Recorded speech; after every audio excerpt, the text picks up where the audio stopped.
ไม้ไม้ป่าที่มันแบบว่าเอาไปก่อไฟแล้วก็มันลุกดี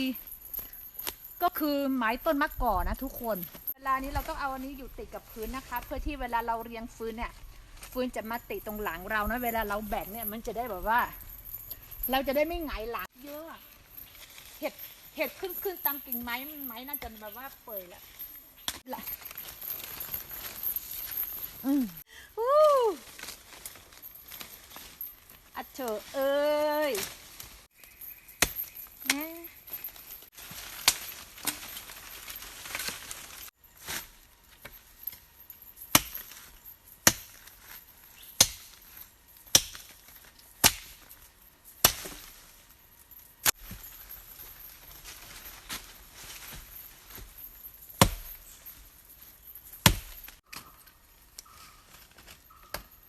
พี่เกี้ยวฟืนไปก่อนเด้อนะคะพี่กิ๊บไปก่อนนะเดี๋ยวมานะ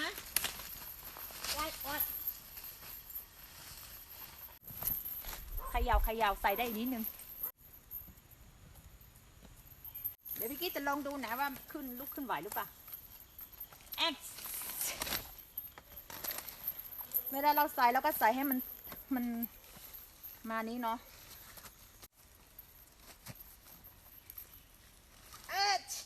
ไหว